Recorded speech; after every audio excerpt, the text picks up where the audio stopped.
خبروں کے سلسلے کو آگے بڑھاتے ہوئے رخ کریں گے تانلیاوالا کے تھانہ گڑھ فتح شاہ کے نواحی علاقہ دربار پیرن سائیں کا رہائشی غریب محنت کش سید محمد حسین شاہ انصاف کے حصول کے لیے در بدر کی ٹھوکریں کھانے پر مجبور ہو گیا۔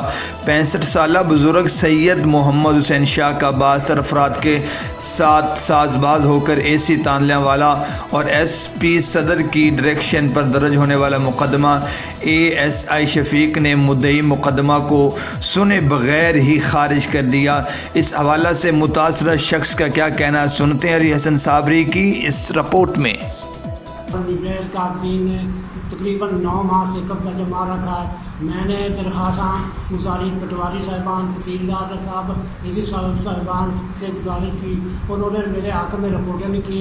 AC صاحب نے ڈائریکشن دی SP صاحب کو کہ ان کے بدہی کی حیثیت سے ان کا پرچہ لیا جائے۔ SP صاحب کے حکم سے 339/21 FIR کا اندراج ہو چکی، جن کا تفتیشی محمد شفیق ASI انویسٹیگیشن انچارہ تھا۔ اس نے مجھے بلائے بغیر تھانے میں ایک دفعہ بھی نہیں بلایا تھا، نہ میری شفا ساری گزاری ہوئی۔ ان مخالفین سے بھاری رشوت لے کر ہماری FIR کی خراج رپورٹ میسج کر دی۔ حالانکہ میں جب ان کے تھانے میں پہنچا، سارے کہ آپ بتائیں، میں نے کیا مدعی کی حیثیت آپ کے پاس آیا ہوں۔ اس نے کہا آپ عید کے بعد آئیں، حالانکہ میں نے کہا آپ نے تو میسج بھیج دیا ہے کہ آپ کی FIR ڈراپ ہو چکی ہے، تو میں کیا کروں؟ اس کے ملازم نے کیا بھی آپ بلائے اپنے وکیل سے رابطہ کریں، جو آپ نے وکیل کہے گا تو آپ کو عمل کرنا ہے۔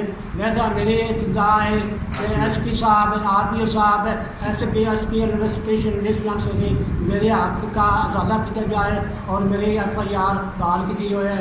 میں بوڑھا ہوں، 60 سال سے بڑا ہو چکا ہوں، اس عمر میں دھکے نہیں کھائے جاتے، میرے داد رسی کی جائے۔ آپ کی مہربانی ہوگی، شکریہ ہے۔